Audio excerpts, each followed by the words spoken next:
이 세상에 진짜 같은 가짜가 얼마나 많이 있느냐는 얘기죠. 어느 연예인은 아주 좋은 이 핸드백을 사가지고 그것을 들고 다니며 외국에까지 가지고 다니면서 자랑을 했어요. 그런데 어느 날 그 진품과 그리고 모조품 그거 왜 구별해주는 그런 기회가 있죠.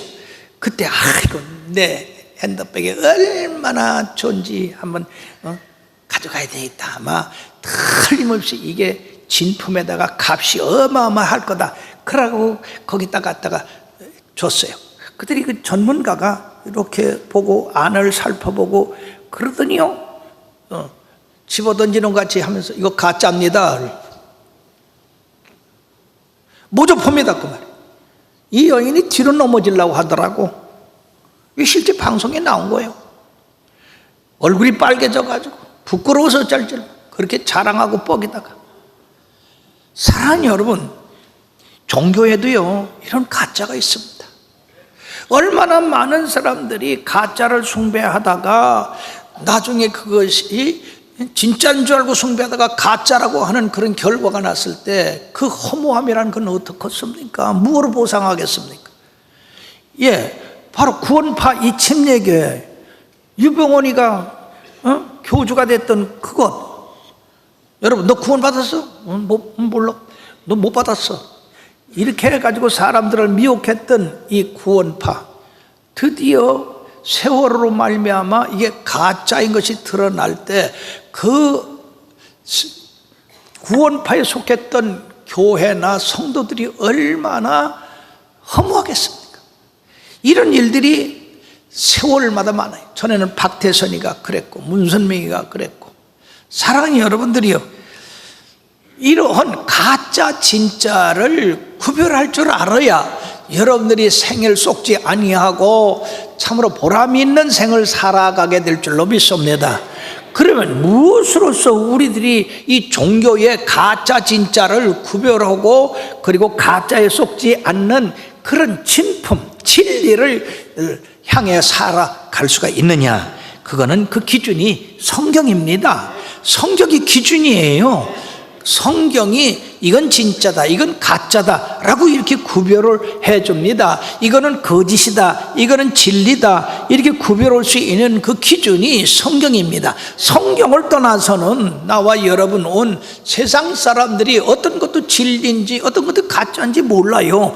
다 왜냐하면 이거는 신적인 거고 영적인 거기 때문에 우리의 육신의 눈으로는 그런 걸로 구별될 수가 없는 겁니다.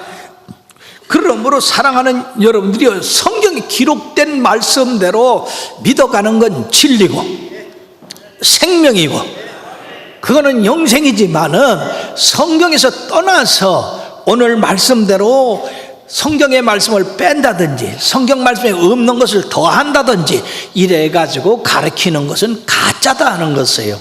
그건 거짓이다 하는 것입니다. 그걸 믿다가는 그거는 인생을 아주 헛살게 된다 하는 것입니다. 그러므로 사랑하는 여러분들이요, 왜 제가 오늘 이 말씀을 여러분들에게 드리느냐?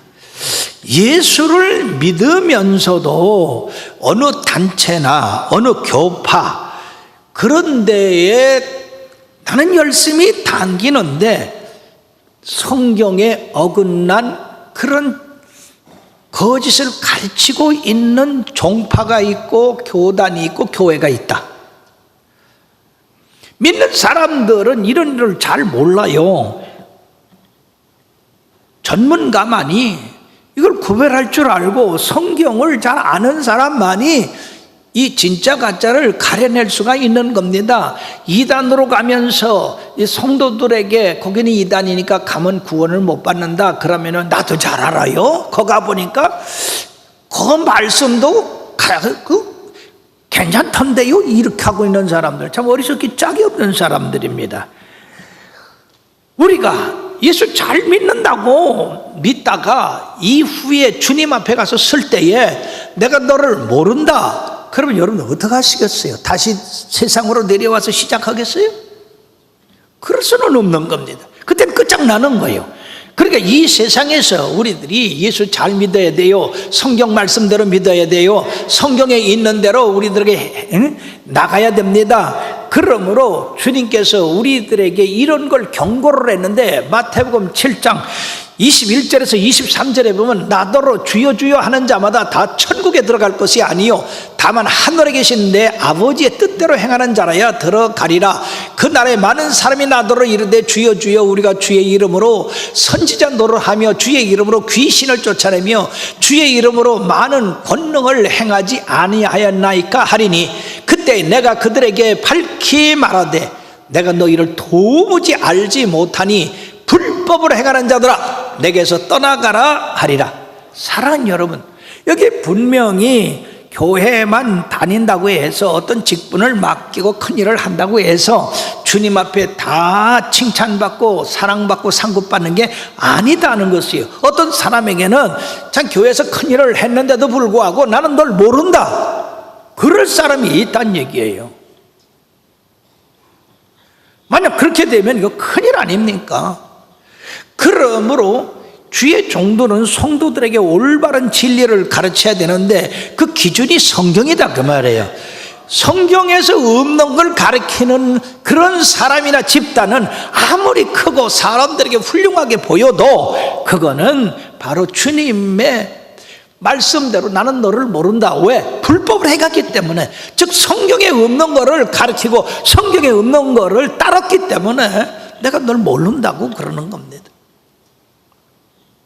이번에 프란체스코 교황이 한국을 방문했습니다. 78세의 고령에도 강행군을 해서 천주교 여러 성지를 돌며 약한 자, 병든 자, 불구자 이러한 분들을 크게 위로하고 격려했습니다. 이로 인해서 천주교인들이 힘을 얻고 그리고 천주교가 많이 부흥될 것이라. 지난 25년 전에 교황이 왔을 때 기독교에서 천주교로 빠져나간 사람들이 5천 명이래요. 근데 이번에 또 얼마나 더 있을 줄 모르는데 그 무식해서 그래요. 성경을 몰라서 그런 겁니다. 교황이 와서 우리를 위로해주고 약한 사람, 장애인들 격려해주고 용기를 주고 한 거는 좋은 일인데 그 교황이 성경적으로 볼 때 과연 성경에 교황이라는 그런 제도가 있는지, 교황은 전혀 무한 사람인지 이런 것을 우리가 영적으로 구별해 봐야 되는 겁니다. 훌륭한 사람이 얼마든지 위로할 수가 있어요. 뭐 큰 나라의 대통령이 와서 위로해 줄 수도 있고 어떤 거룩하게 살던 사람이 와서 위로해 줄 수도 있고, 더군다나 천주교는 이 교황을 최고의 황제로, 교회의 황제로 삼기 때문에 그러한 것을 할 수 있지만 과연 그것이 성경에 올바른 거냐? 그러므로 오늘 우리들은 천주교와 기독교의 다른 점을 알고 바로 그 다른 점에서 성경에서 어긋난 것이 있다고 한다면 여러분들은 바로 성경의 말씀대로 따라 믿어 나가야 된다 하는 것입니다. 성경이 우리의 영적인 분별력을 갖게 한다 하는 것입니다. 그러므로 이 천주교는 성경에 없는 그런 교리나 그런 제도를 택하고 있기 때문에 대단히 위험하다 하는 것이세요. 예, 성경에는 사도, 선지자, 목사, 교사, 넉넉 행하는 자 이러한 그 직분들이 있어요. 교황이라고 하는 직분은 사람이 만들어낸 것입니다. 자, 그러면 어디를 근거로 해서 교황을 만들어내느냐? 마태복음 16장 16절에서 17절에 보면 시몬 베드로가 대답하여 이르되 주는 그리스도시요 살아계신 하나님의 아들이시니이다. 예수께서 대답하여 이르시되 바요나 시몬아 내가 복이 있도다. 이를 내게 알게 한 이는 혈육이 아니요 하늘에 계신 내 아버지시라 하시면서 내게 천국 열쇠를 맡긴다고 그랬어요. 그럼 베드로에게만 천국 열쇠를 맡기신 것인가? 베드로가 천국 열쇠를 열고 닫을 그런 권세를 베드로에게만 주셨나? 그럼 나머지 제자들은 뭔가? 여러분, 이 말씀을 여러분들이 잘 해석을 해야 돼요. 다시 말씀드리면 주는 그리스도시요 살아계신 하나님의 아들입니다 라고 고백하는 사람에게는 천국 열쇠를 다 주셨다는 의미입니다. 베드로에게만 주셨는데 그 베드로가 그 열쇠를 바울에게 주고 바울이 디모데에게 주고 그렇게 해갖고 교황제도가 생긴 게 아니에요. 여러분들이요, 참으로 이 말씀이 얼마나 인간적이냐 하는 것입니다. 뿐만 아니라 교황의 말씀은 오류가 없다, 잘못된 게 없다. 그러므로 오류가 없는 교황의 말씀은 절대적으로 순종해야 된다. 이래서 교황에게 절대 권위를 줍니다. 그러나 우리 기독교는 성경에다가 절대 권위를 줍니다. 하나님이 이렇게 말씀하셨기 때문에, 주님이 말씀하셨기 때문에 그 말씀이 절대로 변할 수가 없는 거다. 그런데 이 천주교는 성경 말씀에 있어도 교황이 아니다 하면 아닌 거예요. 얼마나 인간적이냐. 성경보다도 교황의 권위가 더 큽니다. 역사적으로 볼 때 이 교황이 얼마나 많은 오류를 범했습니까? 그걸 다 열거할 수가 없습니다. 그도 인간이에요. 실수가 많은 사람입니다. 교황의 오류 때문에 죽은 목숨이 얼마나 많이 있습니까? 이번 프란시스코 교황이 와서 이렇게 참으로 자비한 온화한 그런 인상을 가지고 우리를 위로한 그런 것에 큰 힘이 됐었겠습니다만은, 여러분, 그분이 한 얘기를 성경상에 비추어서 잘 알아야 될 게, 어떤 분한테 그러더라고. 마리아님에게 기도하라고 그러더라고. 마리아에게 구하라고. 그 다음에 마지막 날 명동 성당에서 마지막 미사를 드릴 때에 거기 대통령도 그 자리에 있었고 12종파의 대표들도 인사를 하는데 그 12대표에게 여러분은 나의 형제라고 그랬더라고. 우리의 형제라고. 우리는 다 형제라고. 이거는 말이에요, 인간적으로는 형제지만은 교황, 한 교단을 대표하는 그 사람이 그걸 형제라고 하면 안 됩니다. 그 말은 불교나 유교나 기독교나 그리고 동방정교회나 힌두교나 이슬람교나 그 12종파가 온 그 사람들이 다 한 형제라고 하는 것은 우리는 같은 구원을 가지고 있다라고 하는 말이에요. 혼합주의, 종교다원주의, 인본주의, 여러분들 이것, 그러니까 우리는 형제라고 그러고요. 거기 어떤 종파에 대표되는 사람이 인사를 하면서, 아마 여러분들 뉴스에도 다 봤을 거예요. 교황님, 조상들에게 절하게 해주심을 감사합니다 그러더라고. 여러분들이 어떤 화려하고 웅장하고 한 그런 어떤 것을 보아서 좋기도 하겠지만은, 그러나 그 내면에 그가 가르치고 있는 교훈이 무언가를 분명히 알아야 됩니다. 성경 말씀에 있는 말씀인지 아니면 성경 말씀에 떠난 말씀인지 여러분들 그 구별할 줄 알아야 돼요. 두 번째는 마리아와 성인들의 숭배입니다. 천주교는 마리아에 대해서 다음과 같이 주장합니다. 마리아는 종신처녀였다. 마리아는 하나님의 어머니다. 마리아는 무죄 잉태설이다. 마리아는 자범죄가 없다. 마리아는 부활 승천했다.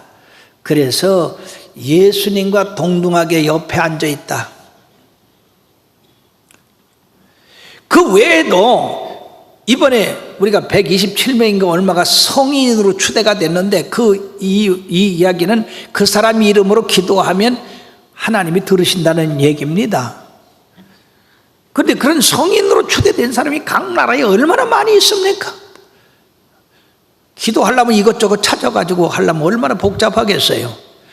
그런데 신명기 4장 15절에서 24절에 보면 이스라엘 백성들에게 모세가 명합니다. 너희들에게 보이신 그 하나님, 시내산에 강림하신 그 하나님의 위엄이 어떤지 봤지 않느냐? 빽빽한 구름과 지진과 번개와 큰 나팔소리와 그 광채와 그런 가운데 땅이 흔들리고 산이 흔들리는 그런 두려운 가운데 나타나신 하나님, 너희들이 무서워가지고 얼굴을 못 들고 나한테 대신 가서 하나님과 대화해가지고 그 말씀을 전해달라고 하지 않았냐? 그 하나님의 형상을 너희들이 뭘로 만들겠냐? 그러니까 하늘로나 땅으로나 땅속에 있는 것이나 어떤 형상이든지 만들지 말고 거기 절하지 마라. 하나님은 질투하는 하나님인즉 우상에게 절하는 자를 죄 없다 하지 않겠다, 멸하신다고 말씀을 했어요. 무서운 말씀입니다. 그런데 사람들이 이처럼 교황을 어떤 신적인 존재로, 절대적인 권위자로, 그리고 마리아를 통해서 이처럼 신령한 사람으로 만들고 부활한 사람으로 만들어서 그 마리아로 말미암아 기도하게 했는데, 사랑하는 여러분, 몇 가지 우리가 여기서 검토해보고 넘어갑시다. 정말로 천주교에서 주장하는 마리아가 종신처녀였습니까? 그 대답을 크게 할 줄 알아야 돼요. 마리아가 종신처녀였어요? 예, 모르는 사람은 몰라요. 그렇게 가르쳐 줄게. 마태복음 13장 55절을 보면은 이는 그 목수의 아들이 아니냐, 그 어머니는 마리아, 그 형제들은 야고보, 요셉, 시몬, 유다라 하지 않느냐, 그리고 그 자매들이 지금 우리와 함께 살지 않느냐. 그렇게 되니까 예수님의 형제가 넷입니다. 예수님까지 하면 그 집에 남자가 5이고, 그리고 그 자매들이 우리와 함께 살지 않느냐 하면 적어도 이 복수형으로 해서 2 이상 딸을 낳았다고 하는 얘기입니다. 그리고 성경에 나타난 것만 해도 7자녀를 낳은 그 마리아가 어떻게 종신처녀냐? 예수님 낳기 전에는 처녀였어요. 그러나 예수님 낳은 후에는 보통 여자였다 하는 것입니다. 그는 단지 예수님을 잉태해서 세상에 내보내는 그런 몸으로서 사용된 것뿐이다. 그러니까 복 있는 사람이지 그가 신이 될 수는 없다는 얘기예요. 근데 이 사람들은 마리아를 신으로 하고, 더 끔찍한 일은 하나님의 어머니랍니다. 소름이 끼쳐요. 어떻게 인간이 하나님의 어머니냐 말이에요. 그래서 왜 마리아가 하나님의 어머니냐? 그러니까 마리아가 예수님을 낳지 않았냐? 예수님은 하나님이지 않느냐? 그러니까 하나님을 낳았으니까 하나님 어머니 아니냐? 여러분, 신령하고 영적인 것을 육신의 것으로 풀이를 하고 있습니다. 구약서부터 신약까지 다 읽어봐. 하나님이 육신의 이런 우리들의 가족 제도나 그런 삶의 제도에서 사시는 분인가? 하나님은 영이십니다. 창조주입니다. 거룩한 분입니다. 이후에 우리가 천국에 올라가면은요, 이 세상에 남녀가 서로 사랑해서 결혼하고 자식 낳고 하는 게 없어요. 성경이 뭐라고 했어요? 너희들이 하느님 나라를 오해하는구나. 천국은 시집도 가는 것도 없고 장가 가는 것도 없다. 천사와 같이 된다 그랬어요. 사랑하는 여러분, 성경을 읽어야 되고 성경 말씀대로 우리들이 알아야지 이런 데 속지 않는 거예요. 구약이나 신약에서, 특히 계시록에서 마리아가 부활성전에 해가지고 예수님의 옆자리에 앉아가지고 이 성도들이 마리아에게 기도하면 이 마리아가 듣고 옆으로 예수님한테, 예수님 이렇게 누가 기도를 하는데 들어주시죠? 그런데야.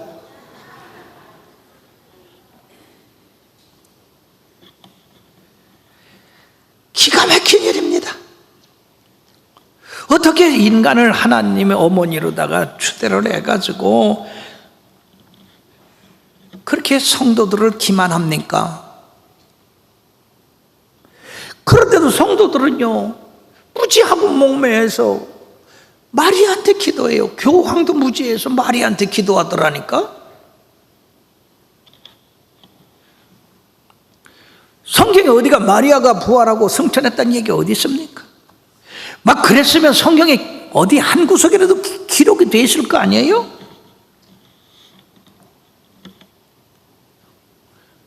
그러므로 마리아의 이름으로 기도하는 것이 유효할까요? 그건 유효하지 않습니다. 성경 전체가 마리아 부활 승천에 대한 이야기도 없고 마리아의 이름으로 기도하면 예수님이 듣는다는 말씀도 없습니다. 뭐를 근거라고 하겠느냐? 선지자의 이름으로 물 한 그릇을 개개에게 대접해도 상이 있다고 한 그걸 가지고 그렇게 발전시켜 가지고 인간적으로 생각해서 그러는 겁니다.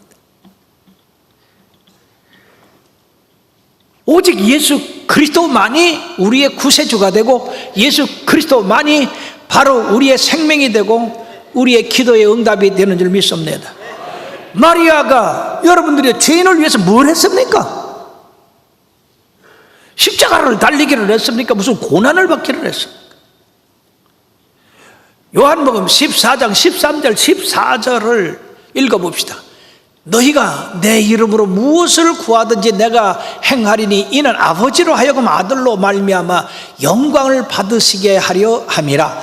내 이름으로 무엇이든지 내게 구하면 내가 행하리라. 예수님이 살아계셨을 때 하신 말씀입니다. 예수님이 어머니가 그렇게 부활승천해서 그 마리아 이름으로 구한다고 한다면 왜 예수님이 말씀 안 하셨겠어요? 성경에는 한 복받은 여자로 기록하고 있어요. 자, 요한복음 2장 4절의 말씀과 19장 26절의 말씀 봅시다. 이 마리아가 와서 포도주가 떨어졌다고 하는 말을 들었을 때에 예수님께서 이르시되 여자여 나와 무슨 상관이 있나이까? 내 때가 아직 이르지 아니하였나이다 라고 했습니다. 때가 이름에 물론 포도주를 만드셨지만은 그거는 이 마리아가 하라고 해서 한 거 아니다 그 말이에요. 주님은 주님 자신의 권위를 가지고 있어요. 하나님의 아들로서. 26절에 보면 요한복음 19장 26절에 보면 예수께서 자기의 어머니와 사랑하시는 제자가 곁에 서 있는 것을 보시고 자기 어머니께 말씀하시되 여자여 보소서 아들이다 하시고 요한에게 네 어머니라라고 그렇게 부탁을 했습니다. 처음 시작도 여자여, 끝에 예수님이 십자가에 달리실 때도 여자여 라고 불렀습니다. 자, 여러분 중에 자기 어머니를 여자여 라고 하는 사람이 있습니까? 예? 여자여라고 부르는 사람이 있어요? 왜 그러면 예수님이 그 중요할 때 여자여 이와 같이 마리아 숭배 숭상하는 그런 것이 생길 줄 아시고 당신은 나를 낳았지만 한 여자로서 한 인간으로서 한 죄인으로서 그게 난 것이지 하늘의 하나님의 아버지가 어머니가 아니다 그 말.